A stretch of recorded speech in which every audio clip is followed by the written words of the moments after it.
आज हम बताएंगे कि क्या है धर्म का सत्य, क्या है धर्म का आधार। हिंदू धर्म, वैदिक धर्म, आर्य धर्म, सनातन धर्म, क्या है इन धर्मों में अंतर? क्या ये सब एक ही धर्म है या इनमें कोई अंतर है? आज के इस वीडियो में हम आपको सनातन धर्म की सत्यता का बोध करवाएंगे।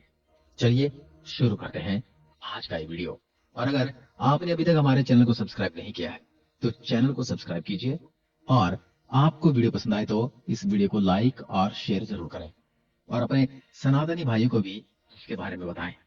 वेदों में लिखा है ईश्वर अजन्मा है। ईश्वर तो एक ही है, लेकिन उनके रूप अनेक हैं। उस एक को छोड़कर उक्त अनेक के आधार पर नियम, पूजा, तीर्थ आदि कर्मकांड को सनातन धर्म का अंत नहीं माना जा सकता। यही सनातन सत्य है और यही सनातन धर्म है। यह एकमात्र ऐसा धर्म है जो आदि अनंत काल से चला आ रहा है, और यह हमें परब्रह्म और मोक्ष का मार्ग बताता है। यह हमें किसी चीज का लालच नहीं देता, बल्कि यह हमें उन लालची चीजों से मुक्त होने का मार्ग बताता है। सनातन धर्म के इतिहास को यदि वेदों के अनुसार जाना जाए तो ऋग्वेद में सनातन धर्म की कुछ इस तरह से व्याख्या की गई है।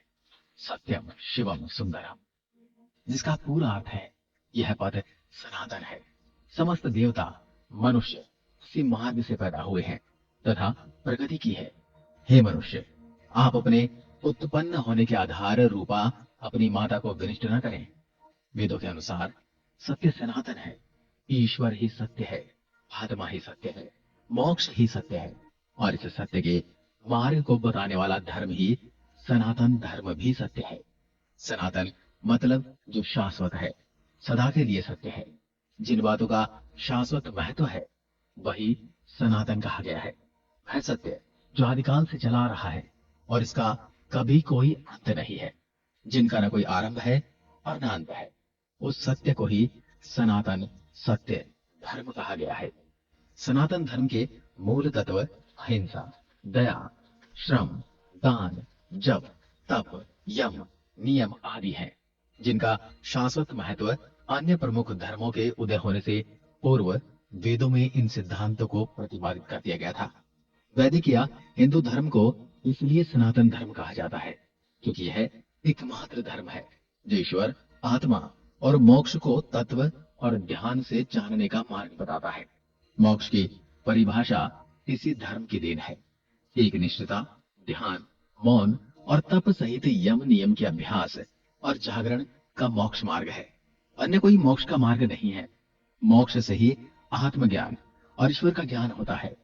ऋग्वेद के अनुसार यही सनातन धर्म का सत्य है। सनातन धर्म के इतिहास में 108 उपनिषद हैं। इनमें से एक बृहदारण्यक उपनिषद की हम बात करते हैं। इसमें लिखा है तो मां सद्गमय, तमसो मां ज्योतिर्गमय, त्योर्मा अमृतम गमय। अर्थात हे ईश्वर, मुझे असत्य से सत्य की ओर ले चलो, अंधकार से प्रकाश की ओर ले चलो, मृत्यु से अमृत की ओर ले चलो। जो लोग उस परम तत्व पर ब्रह्म परमेश्वर को नहीं मानते हैं वे असत्य में गिरते हैं। असत्य से मृत्युकाल अनंत अंधकार में पड़ते हैं।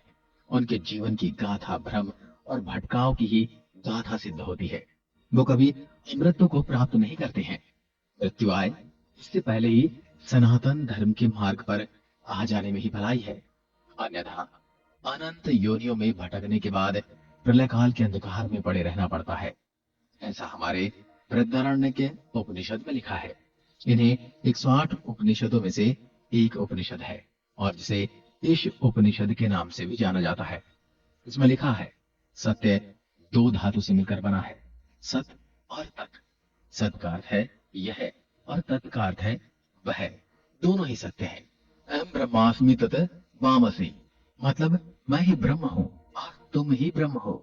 ये संपूर्ण जगत ब्रह्ममय है। ब्रह्म पूर्ण है, ये जगत भी पूर्ण है। पूर्ण जगत की उत्पत्ति पूर्ण ब्रह्म से हुई है। पूर्ण ब्रह्म से पूर्ण जगत की उत्पत्ति होने पर ही ब्रह्म और पूर्णता में न्यूनता नहीं आई। वह शेष रूप में भी पूर्ण ही रहता है। और यही सनातन धर्म सत्य है। जो सत्य सदा सर्वदा निर्लिप्त, निरंजन, निर्विकार और सदैव स्वरूप में स्थित रहता है, उसे सनातन शाश्वत सत्य कहते हैं। वेदों का ब्रह्म और गीता का स्थित प्रज्ञ ही शाश्वत सत्य है। जड़, प्राण, मन, आत्मा और ब्रह्म शाश्वत सत्य की श्रेणी में आते हैं।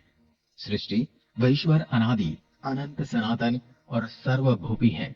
दोस्तों, आपको हमने बताया कि सनातन धर्म का अर्थ है शाश्वत या सत्य।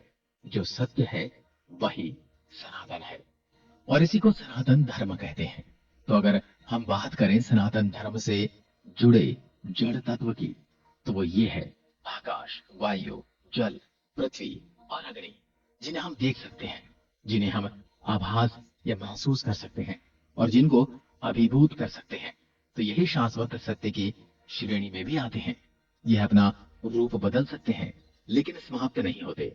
प्राण की भी अपनी अवस्थाएं हैं। प्राण, अपान, समान और यम। ज्ञानी लोग ब्रह्म को निपुण और सगुण कहते हैं। उक्त सारे भेद तब तक विद्यमान रहते हैं जब तक कि आत्मा मोक्ष प्राप्त न कर ले। यही सनातन धर्म का सत्य है। अभी तक आपने जाना कि सनातन धर्म क्या है और इसकी उत्पत्ति कहां से हुई और इसके साक्ष्य और प्रमाण हमारे पास क्या है। लेकिन हम बात करते हैं हिंदुत्व, आर्य और वैदिक। इनके नाम क्यों और कैसे रखे गए, इनका इतिहास क्या है, या ये कहें कि इनका रहस्य क्या है। हम अगर बात करें हिंदुत्व धर्म की, तो ईरानी अर्थात पारसी देश के पारसियों की धर्म पुस्तक अविस्था में हिंदू और आर्य शब्द का उल्लेख मिलता है।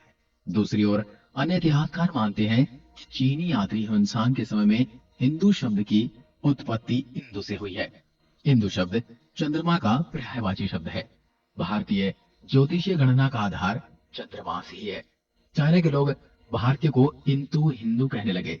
कुछ विद्वान कहते हैं कि हिमालय से हिंदू शब्द की उत्पत्ति हुई।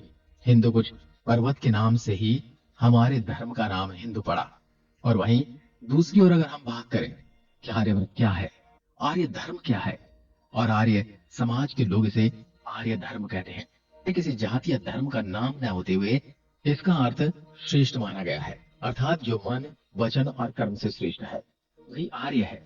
बौद्ध धर्म के 4 आर्य सत्य का अर्थ ही 4 श्रेष्ठ सत्य होता है। बुद्ध कहते हैं कि उक्त शेष व शाश्वत सत्य को जानकर ही अष्टांगिक मार्ग पर चलना इस धर्मो सनातनो, अर्थात यही सनातन धर्म कहलाता है। इस प्रकार आर्य धर्म का अर्थ शेष क्षमा होता है। प्राचीन भारत को आर्यव्रत भी कहा जाता है, जिसका तात्पर्य शेष जनों की निवास भूमि था। सनातन मार्ग। दोस्तों, जब विज्ञान प्रत्येक वस्तु, विचार और तत्व का मूल्यांकन करते हैं, तब इस प्रक्रिया में धर्म के अनेक विश्वास और सिद्धांत धराशायी हो जाते हैं। विज्ञान भी अभी तक सनातन धर्म को पूर्ण रूप से जानने में सक्षम नहीं हुआ है, किंतु वेदांत में उल्लेखित जैसे सनातन धर्म की महिमा का वर्णन किया गया है, विज्ञान धीरे धीरे उससे सहमत होता हुआ नजर आ रहा है। हमारे ऋषि मुनियों ने ध्यान और मोक्ष की गहरी अवस्था में ब्रह्म के रहस्य को जानकर उसे स्पष्ट तौर पर व्यक्त किया है।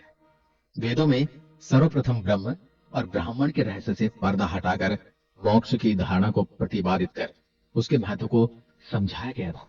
मोक्ष के बिना आत्मा की कोई गति नहीं है, इसलिए ऋषियों ने मोक्ष के मार्ग को ही सनातन मार्ग माना है।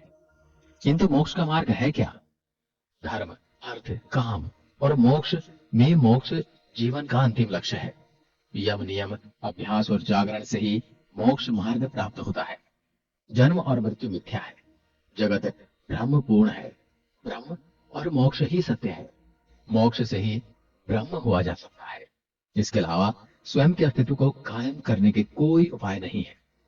ब्रह्म के प्रति समर्पित रहने वाले ब्राह्मण और ब्रह्म को जानने वाले ही ब्रह्म ऋषि, और ब्रह्म को जानकर ब्रह्ममय हो जाने वाला ही ब्रह्मलीन कहलाता है। सनातन धर्म ही एक ऐसा धर्म है जिसका कोई विरोधाभास नहीं हो सकता, क्योंकि सनातन धर्म के सत्य को जन्म देने वाले अलग अलग काल में अनेक ऋषि हुए हैं।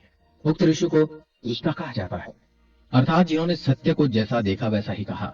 इसलिए सब ऋषियों की बातों में एक रूपता दिखाई देती है।